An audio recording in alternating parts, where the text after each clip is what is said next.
Selamat siang anak-anak semuanya. Ibu share di sini informasi terkait dengan mata kuliah pertemuan keempat kita, yaitu di mata kuliah mesin dan peralatan pertanian pada pertemuan keempat. Ya, kali ini Ibu berikan bukan hanya untuk yang tidak hadir secara luring di kelas, tapi juga mungkin untuk yang tadi luring masih belum meresapi informasi dari Ibu. Oke, Ibu akan perjelas lagi melalui laman YouTube. Ya, baik, Ibu akan slideshow kan untuk materi kali ini. Pertemuan keempat ini kita akan membahas terkait dengan motor 2 tak dan motor 4 tak. Ya, adapun kalau kita ngomongin motor, ya pada dasarnya adalah minggu lalu motor itu baru bisa bergerak jika ada energi dan daya.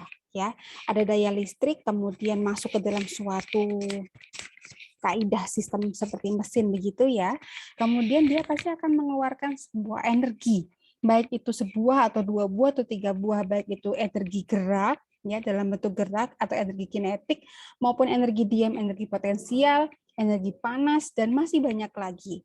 Nah, motor yang tadi itu sebenarnya dia bergerak ya karena ada daya. Bagaimana itu bisa terjadi? Nah, disinilah kita belajar ya. Jadi pada dasarnya motor itu baru bergerak karena adanya percikan daya listrik. Percikan daya itu mengakibatkan adanya pembakaran dalam. Nah, mesin yang ada pembakaran dalam di sini ya terjadi karena adanya sumber tenaga yang berasal dari pengembangan gas-gas panas bertekanan tinggi yang merupakan hasil pembakaran campuran bahan bakar udara yang berlangsung di dalam ruang tertutup dalam mesin, atau bahasanya ruang bakar, bahasa Inggrisnya combustion chamber.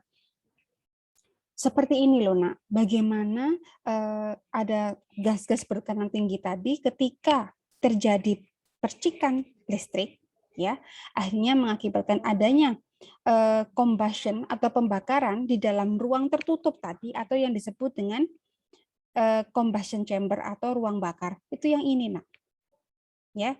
Nah itu terjadi pembakaran. Pembakaran inilah yang mengakibatkan si piston di dalam sebuah silinder bergerak naik turun. Oke. Nah di sini untuk macam-macam bentuk ya, macam-macam bentuk dari ruang bakar ada 4 ya. Berdasarkan apa? Di sini berdasarkan letak intake valve dan exhaust valve. Jadi dari di mana pengambilan udara sekaligus mengeluarkan udara. Ya, yang pertama adalah overhead valve type. Di sini di mana intake valve dan exhaust valve dipasang di permukaan bagian atas. Anda lihat di sini, ya, di bagian atas cylinder head dapat disebut juga tipe OHV atau tipe I head. Ruang bakar tipe ini dibentuk agar berbentuk bulat, ya, sehingga dapat menghasilkan pusaran saat udara dikompresi. Ada pusaran gitu yang memutar ke atas, ya, karena sekalian masuk sekaligus keluar. Dikompresi dan penyalaan dapat merata ke segala arah. Tipe ruang bakar ini paling banyak digunakan dalam diesel engine atau mesin diesel. Ya, kemudian yang kedua, side valve type, ya, jadi di sebelah samping ya, ruang bakar side valve type letak intake valve dan exhaust valve sejajar di satu sisi ya, cylinder block. Tipe ini juga sering disebut dengan tipe L-head, bentuk ruang bakar rata, flat ya, bentuk ruang bakarnya ini rata. Sehingga struktur cylinder head lebih sederhana dan biaya manufacturing atau biaya produksi lebih murah dibandingkan dengan tipe overhead. Efisiensi pembakaran ruang bakar set valve type tergolong rendah ya di sini, tetapi struktur lebih sederhana sehingga memudahkan perawatan dan bongkar pasang cylinder head. Jadi karena posisi intake dan exhaust itu posisinya berada di samping, sehingga dia jauh lebih tidak terlalu rumit saat piston ini menggelindingkan gas-gas itu supaya dia itu bisa keluar atau masuk, ya aman, lebih murah untuk produksinya dibandingkan dengan overhead. Kemudian ada T-head. Kalau T-head ya, ruang bakar T-head ini antara intake dan exhaust masing-masing dipasang secara terpisah ya di sisi kanan dan kiri dari silinder block. Tipe ini memudahkan udara masuk dan keluar, tetapi efisiensi panas kurang baik ya. Karena memerlukan waktu yang cukup lama untuk meratakan pembakaran ya. Oke, kemudian untuk yang F untuk yang F ini, ya, baik itu intake maupun exhaust masing-masing dipasang pada silinder head dan pada sisi silinder block. Tipe ini adalah gabungan perpaduan dari tipe overhead dan tipe side valve. Untuk ruang mirip dengan ruang bakar ini maksudnya ya, mirip dengan type side valve, mekanisme gerakan valve-nya ruang bakar juga lebih kompleks, sehingga tipe ini juga kadang-kadang memang jarang digunakan. Ya, yang paling banyak sering digunakan adalah overhead justru. Walaupun memang biaya manufakturnya cukup tinggi, tapi setidaknya gaya dorongnya juga dia lebih efisien. Ya, nah berikut adalah gambaran dari bagaimana piston itu dirancang sedemikian rupa ya untuk bisa menghasilkan tekanan kompresi gas, kemudian bisa menahan combustion pembakaran gas yang terkumpul di ruang bakar atau di combustion chamber ya. Sehingga di sini ini engkol dari silinder ya yang menggerakkan naik turun supaya si motornya itu tetap bisa berjalan. Nah, bagaimana piston bekerja sekarang? Kita lihat di sini. Ya, ini adalah salah satu contoh bentuk dari overhead sebenarnya ya. Bagian atas intake maupun exhaust menjadi satu di bagian atas. Kalian lihat ya, ketika intake masuk mulai ada asupan udara bakar, yaitu oksigen memang sengaja dimasukkan, kemudian dikompres ya, untuk setidaknya memaksimalkan gas-gas yang benar-benar siap untuk dibakar, kemudian mulai bahasanya dimantikkan businya atau sumber listrik dari suatu motor, mulailah pembakaran. Nah, hasil pembakaran ini kemudian oleh exhaust ini kemudian diteruskan ke mesin-mesin yang lain sehingga bisa menggerakkan sesuatu benda mesin baik itu untuk berjalan, untuk mengeluarkan entah itu sumber air dan segala macam. Langkah kerja piston intinya di situ ada titik mati atas dan titik mati bawah. Di mana itu? Titik mati atas terletak di posisi piston berada di paling atas dalam suatu silinder mesin, ya, atau piston berada pada titik paling jauh dari poros engkol yang memutar, ya. Sedangkan titik mati bawah adalah posisi piston berada pada titik paling bawah dalam silinder mesin atau piston berada pada titik paling dekat dengan poros engkol. Nah, yang dimaksud tadi titik mati atas adalah bagian ini ya, Nak ya. Jangan titik mati bawah ada posisinya di sini, paling dekat dengan engkol. Ini yang engkol. Oke. Nah, sekarang perbedaan antara mesin 4 tak dan mesin 2 tak. Intinya tak itu sendiri merupakan istilah yang memudahkan para insinyur atau para pengelola mesin ya, yang menunjukkan bahwa itu adalah berapa langkah sih suatu mesin bisa menjalankan sesuatu, mulai dari dia itu mempersiapkan bahan bakar sampai bahan bakar itu dikeluarkan dalam bentuk energi maupun dalam bentuk gas buang. Ya. Untuk mesin 4 tak atau 4-stroke ya di sini setidaknya ada 4 kegiatan yang dilakukan, yaitu pertama ada intake, compression, combustion atau power, ada explosion, ada pembakaran, dan akhirnya exhaust. Pistonnya nge-push yang bawah supaya ada suatu pergerakan, suatu motor. Ya, efek dari gas yang terbuang atau gas yang dikeluarkan. Bahkan juga dikeluarkan melalui knalpot.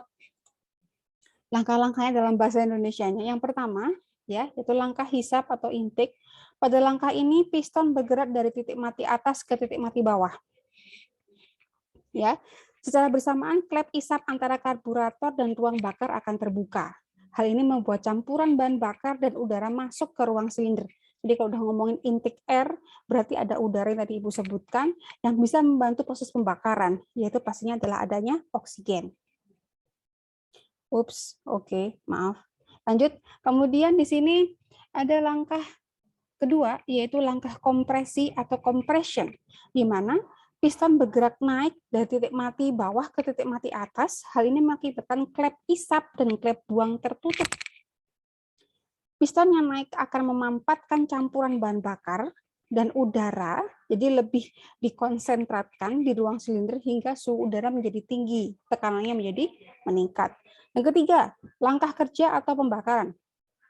Akibat adanya kompresi bahan bakar dan udara dalam tekanan yang suhu tinggi, akan menyala dan memercikan bunga api yang membakar campuran bahan bakar dan udara yang sudah panas.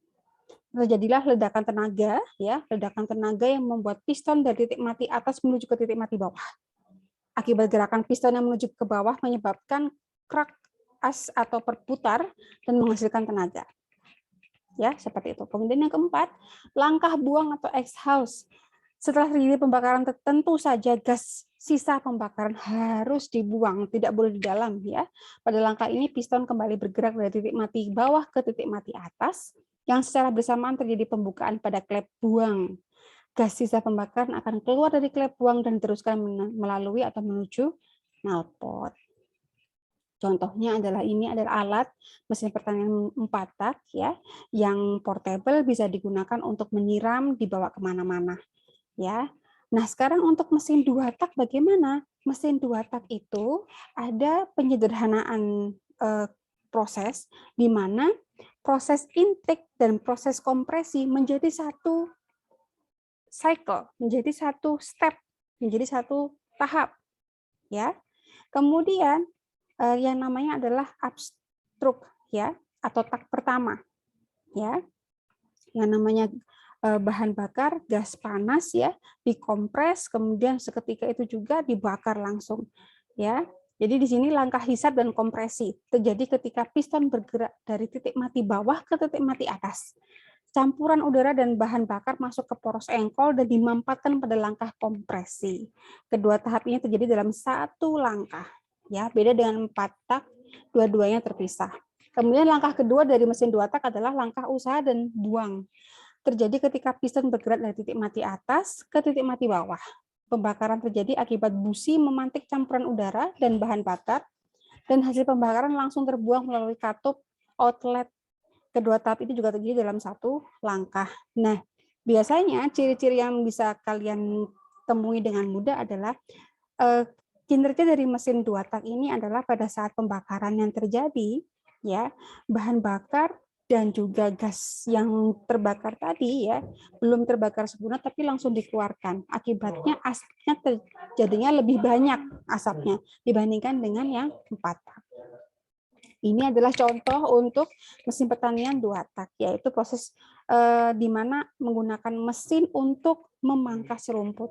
Dari suaranya aja sudah terjelas lebih nyaring dibandingkan dengan mesin 4 tak. Itu anak-anak yang bisa Ibu sampaikan untuk mata kuliah pada siang hari ini.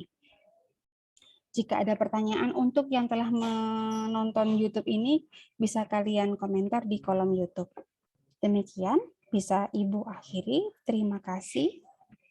Ibu tunggu diskusinya di kolom komentar ya. Sampai jumpa lagi. Untuk yang mungkin nonton YouTube ini, mungkin minggu depan kita akan ketemu secara luring di kelas B37. Oke, terima kasih. Selamat siang.